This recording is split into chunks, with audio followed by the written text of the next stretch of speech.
I'm Gary Nickerson, And I'm Quinn Taggart. and this is Outside My Window. Started in 1998, the Yarmouth Shark Scramble draws hundreds of participants on over a dozen vessels each year. In 2004, a Canadian record short-fin mako shark was landed. It weighed in at over 1,000 pounds and measured 11 feet 3 inches. A life-size replica of this Canadian record shark is now placed on the Yarmouth waterfront.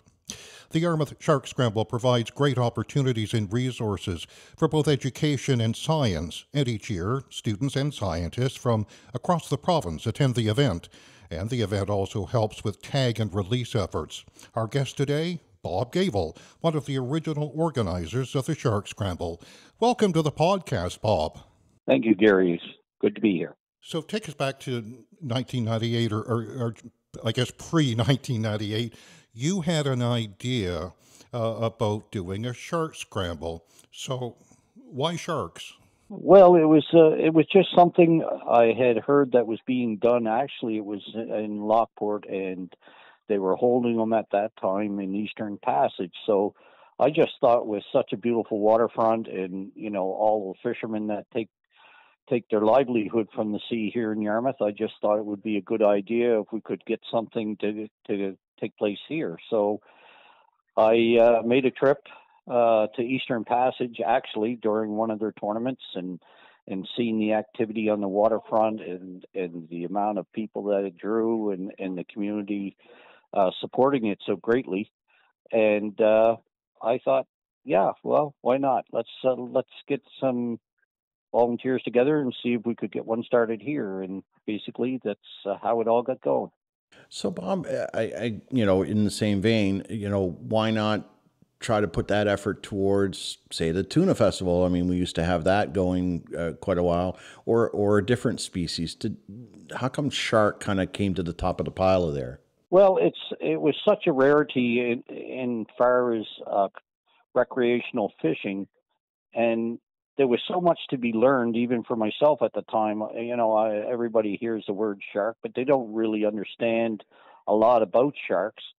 And when I approached DFO, and they said they'd be happy to support it with regards to science, and they would send people down to get data, I thought, it's a good combination between, creating a community event, educating people, and helping science.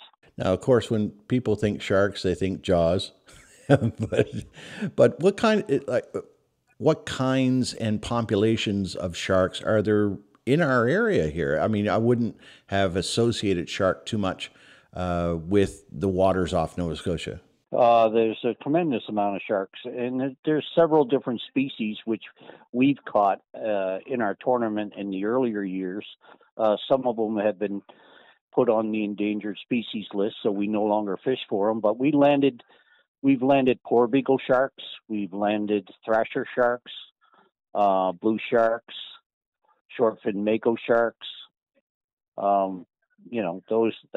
That's the main ones that are off our coast that we catch on rod and reel.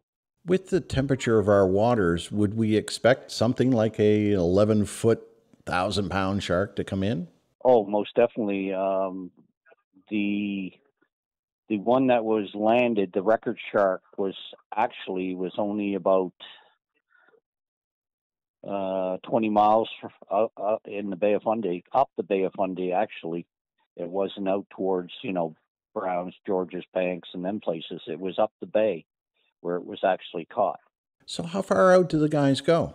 The last few years, most of the it's mainly all commercial lobster boats that participate, so they're used to traveling long distances. And we travel, I actually participate now, and last year, you can go anywhere from 10 hours steaming in one direction to 13, 14, depending on the speed of the boat. So I would say, anywhere from 80 miles to 120 miles.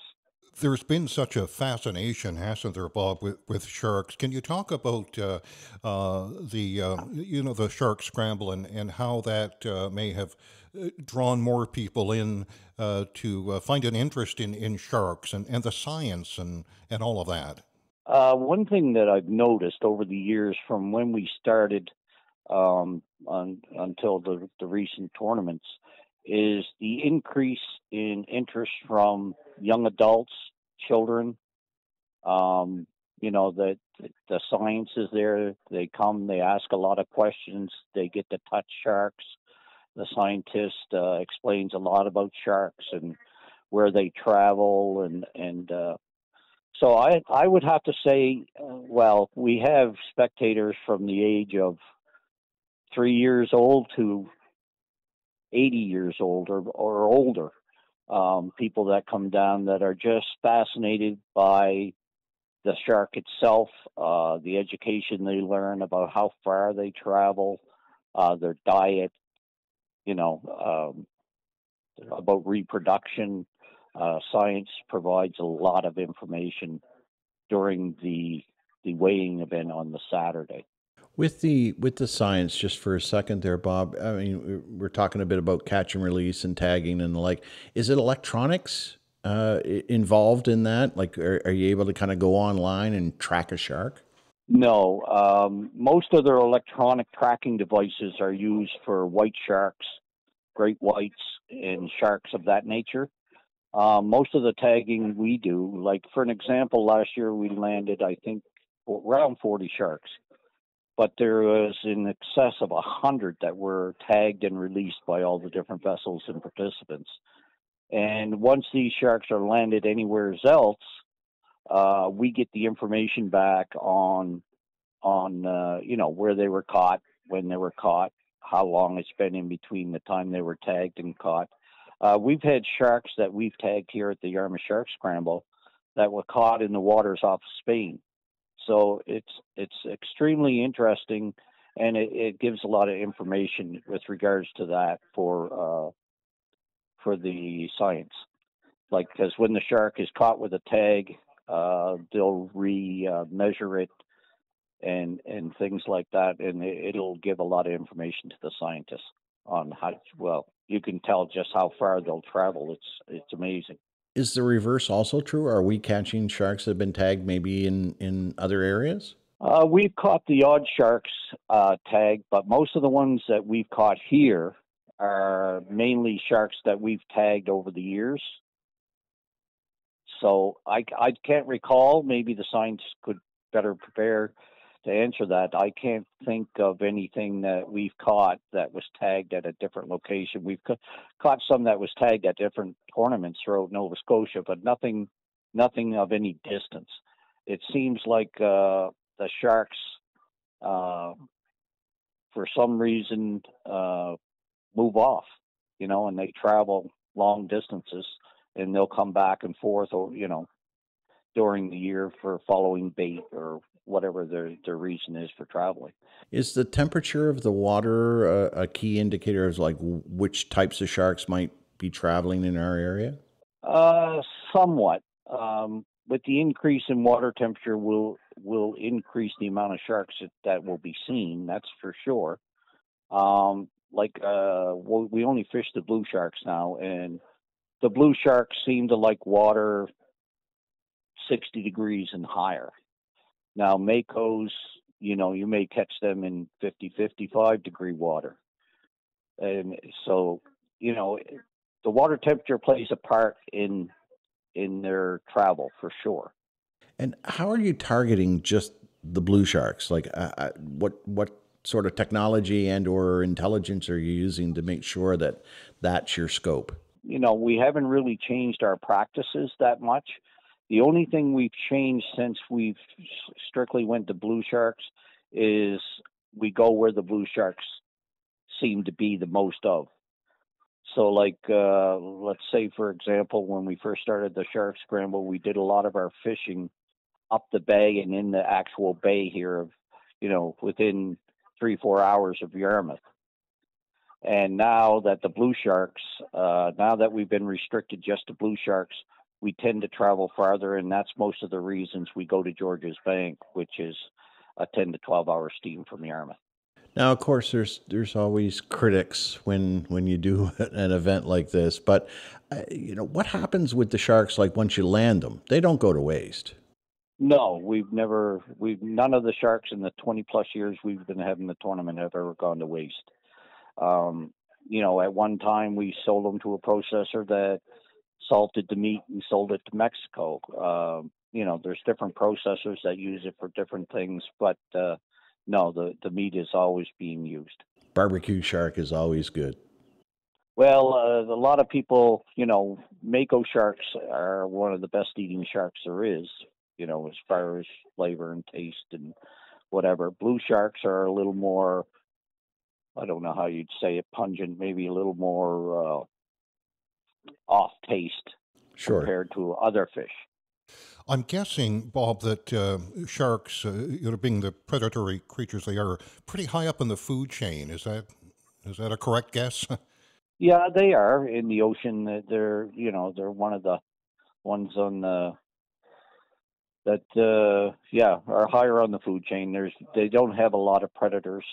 And one thing to keep in mind with regards to the blue shark compared to all the other sharks is that the blue sharks are not commercially fished.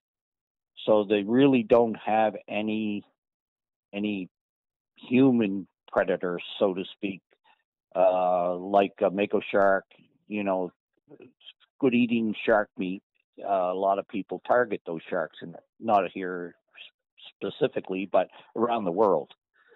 So here, for the last number of years, since the tournament started, actually, because we've been involved with science ever since we started, and that was their only way of getting their scientific information on these blue sharks, because other than that, blue sharks are not landed. And the population, science still tells us that the population of the blue shark is very well. The population is very good in the blue sharks. I've watched for many years Dr. Steve Campana do his and others do their work on the sharks. So, what are they looking for, Bob, when they do their postmortems, if I can use that term?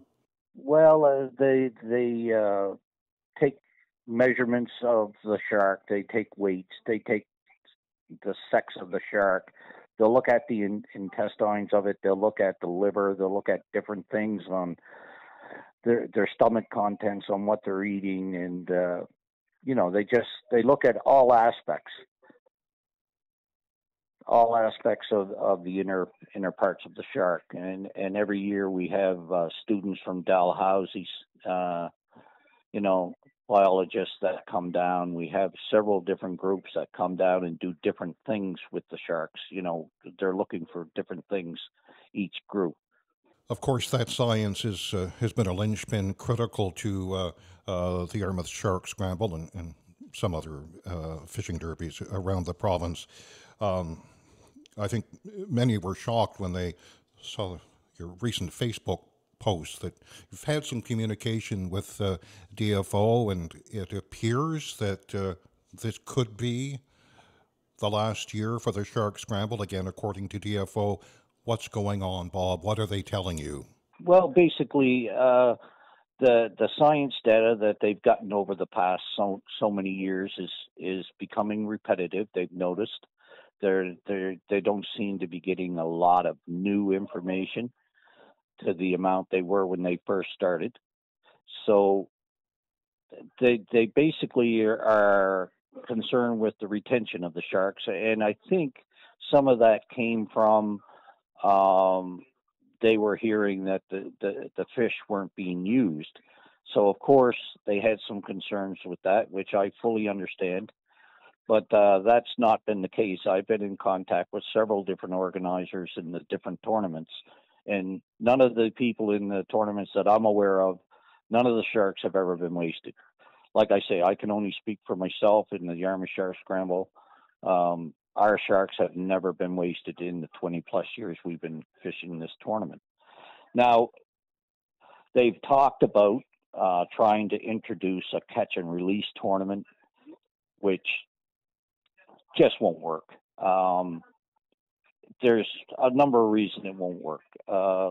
You know, a lot of the community and the educational part and different factors with regards to the waterfront and people learning about sharks and touching sharks and stuff will be gone. Another issue is for us, how do we land a shark on a boat, tag it, release it? There's safety issues on the vessel when you're landing sharks and then having to replace them back in the water. A lot of the sharks now, where we're only allowed to catch 8-foot sharks and bigger, what we can do now is we can tell if the shark is 8 foot or bigger. We can, if it's smaller than 8 feet, we have, like a stick on the boat that's 8 feet long, and when it swims by the boat, we can basically tell how long it is and if it's able to be kept or not. And if not, then we can tag the fish right in the water. So a lot of our fish never get taken out of the water to be tagged. A lot of them are tagged right at the boat, like right while they're still in the water. So if you're going to catch it, try to take pictures and try to verify the size of the shark that you're going to claim to have caught to win a catch and release tournament. How are you going to do that safely and without hurting the shark itself, bringing it on board, trying to measure it, trying to get the sex, trying to get pictures of it, and put it back in the water is, in my opinion, is dangerous. If you're messing around with a shark on the deck and trying to measure it, take pictures and do other things, and then try to get it back up off the deck and back over the rail and back into the water, you're creating a very dangerous situation, in my opinion. And I mean, in your online rules piece that's there's a lot of stuff there around safety. I mean, it's there for a reason. Oh, most definitely. I mean, that's our number one priority over everything. We want to make sure the participants go out, they have fun, and everybody returns back home and with no injuries. Now, this is a rod and reel fishery as well, right? That's correct. So what other ways would somebody try to catch a shark other than rod and reel? Well, I mean, I suppose, like a sword fisherman, they have a harpoon where they go out and harpoon swordfish. They could probably do it that way. There's, I can't really recall all the different ways. Long line gear for long line fishermen, probably get hooked up into sharks. But that's why you have the rod and reel fishery. You can control the number of lines in the water. That's right. That's part of your rules too, right? Exactly. That's why we only allow 4 rods on every boat and in the water at one time. There's a rule on the size of the line you have on your reel. There's a rule with regards to what type and what size hooks you can use. And that's there to keep things targeted, right? I mean, that's the idea, is to make sure that you're targeting the right shark. That's right. For the tournament. That's right. That's right. And I mean, I've seen many sharks part lines and straighten hooks and, different things throughout the years. They're a very strong beast. I mean, it's not something to be messing with. Yeah, no, I wouldn't recommend, people with no experience going out to fish sharks, just to say they caught a shark. You should have someone that's caught them before and been around them. Well, Bob, I sure hope that DFO will, at the very least consider, other options for the Shark Scramble in the future. But with that news about, an uncertain future, you put out another call for registrations. Do you often get I know it's been a couple of years, but do you often get the sort of the same number of boats registered? Do you get some new people in each year? How does that work? Well, the last, I mean, we had at one time back when we first started, you got to remember when we first started these tournaments, we weren't using a scientific license. We were using what we called every participant had to buy an individual recreational shark fishing license. Now, I mean, for the first 10 years, I would say we probably fished under the recreational code, which allowed every participant to bring in a shark. So if you had a boat that had 10 participants, you could bring in 10 sharks. I mean, there was times that we probably brought in close to 200 sharks early in the early days. And then, when we got seeing that it wasn't beneficial for science, it wasn't beneficial for the species to do that sort of fishing, we reduced the number down to 3 sharks per boat. That's all that can be caught now. They're allowed to bring in only 3 sharks. Now, when it comes to our communication with DFO after these tournaments to discuss about further tournaments, they may say, let's go down to 2 sharks per boat. Let's go down to 1 shark per boat, which, we're fine with. We prefer to keep it at 3 if we could, because every vessel then has a chance to win either the first, second, or third place prize. But anyway, there's communication that's still going to take place with DFO, and where this goes from here with regards to retaining the sharks, I'm not sure. But I've spoken with other tournament organizers, and we're all willing to accommodate in the best way we can for the fishery and for the tournaments.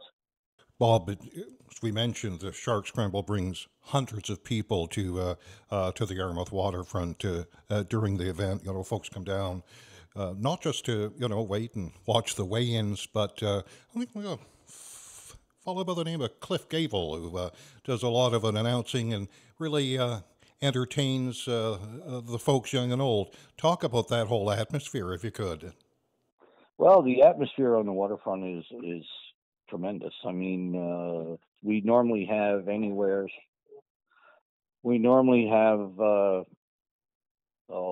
we can have anywhere from 700 to over 1,000 people on our one-day event now. But back when we were having the 2-day event, the Saturday and the Sunday, I've seen us have as high as 10,000 people on and off of the waterfront for that weekend. So that just goes to show you the interest. And, we have other things on the waterfront. We have small fish ponds for the children. We have shark balloons we hand out to the children. We're trying to continue to keep a touch tank there where they can touch starfish. They can touch a lobster. They can touch, all kinds of different species from the ocean to learn from it. We have face painting for the children, sucker pulls, different. We do a lot. We try to do a lot for the children that come down to educate them the best we can. Are your participants primarily local, Bob, or have you got people coming in from outside the area? We've had people from, New York, Boston, the Northwest Territories. Wow. We've had people as far away as from Australia in our tournaments. That's awesome. Yeah, we've done 2 or 3 television shows with Land and Sea. There's been a book written, as you know. It's quite an event for Yarmouth, and quite a. There was 2 years that it didn't run, and I received phone calls for 2 years asking me to get it going again. Not only from fishermen, but from people that wanted, miss going to the waterfront on that weekend, and so. It's a great atmosphere, that's for sure. Cliff has done a great job. He's been there every year basically since the tournament started, and he does a great job to entertain everyone. He certainly does. He's been at that a long time. He should be good at it by now. Yes. But, the spectators as well are coming in from all over. They're not just locals. Oh, I have people from Ontario, different places every year that contact me at least every year to find out when it is so they can plan their vacations to come home to be here when it's taking place, and yeah, a lot of locals that have moved away or relatives from away that want to make sure they're here when the event's taking place. So the applications or entries are open now. How are things going? Have you got a full slate yet, or are you sold out? No, we're getting about where we normally are this time. I'd say right now we're around 8 or 10 boats, so that's committed to coming. So, Is there a target level that you have to be at? well, we try to have a target level of 15 is what we'd like to have. Last year we had 14. We had 15. One had to back out at the last minute, but that's a normal year for us now. Is around 15 boats and handy 120 participants.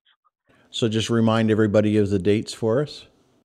The dates are we leave the wharf on Wednesday at noon on August 17th. Return in no later than Saturday morning at 8 o'clock on the 20th. And the unloading of the sharks and scientists will be there to do their stuff starting at noon. Rain or shine? Rain or shine. Rain or shine. All right, excellent. The only thing that may jeopardize that is a safety, and that would be if the wind conditions. Sure. Other than that, the tournament will take place. Now, an event like this, regardless, doesn't happen without sponsors, and it doesn't happen without volunteers. Oh, most definitely. This local community of Yarmouth and surrounding tri-counties have been supporting this for 20 plus years, and without that it would not go, and without the committee and the volunteers on the waterfront to work hard to get it underway. Every year we spend months preparing, and of course, as in any event, if you don't have the committee and you don't have the volunteers, you don't have the event. That's right, exactly. Did you want to give a shout out to any of your major sponsors? Yeah, I'd like to thank Tri-County Tractor in Kawasaki. I'd like to thank, there's just so many. There's many of the local dealerships, Thistle Hyundai, Yarmouth Nissan, Tuscot Ford. Like I said, I wish I had time to mention them all, but right off the top of my head, I can't think of them all. There's so I many. put you on the spot. I'm sorry. Yeah, no. Had I been prepared, I could have had you a whole list. But there's a lot of the local companies, West Nova Fuels. There's Rudders is always a sponsor. I mean, there's always the town, the municipality of Yarmouth. There's many sponsors, and also without them, this tournament wouldn't be able to take place as well. So if anybody needs more information or wants to put a boat in, how do they go about doing that? Okay, they can go on our website, which is www.yarmouthsharkscramble.com. Registration form there, or they can contact the Tri-Nav Marine office at 902-742-1922. And we also have a Facebook page if they have any questions, and when they call the Tri-Nav office, they can always ask to speak to me. They can be put through to me if they have any questions on what they may require to go fishing, if there's boats to go fishing on, fishing techniques. I'd be happy to help anybody that wants to go. Bob, I hope we'll have another 24 years of the Yarmouth Shark Scramble. I remember the first one back in 98, Ray Zink and we did live broadcasts every year, and we had so much fun. And, you and the others worked so hard, and wish you best of luck this year. Well, thank you, Gary. That's greatly appreciated, and we're hoping for many more years as well. And thanks for your time. We appreciate it. Oh, no, thank you for giving me the opportunity. I'm Gary Nickerson. And I'm Quinn Taggart. And this has been Outside My Window.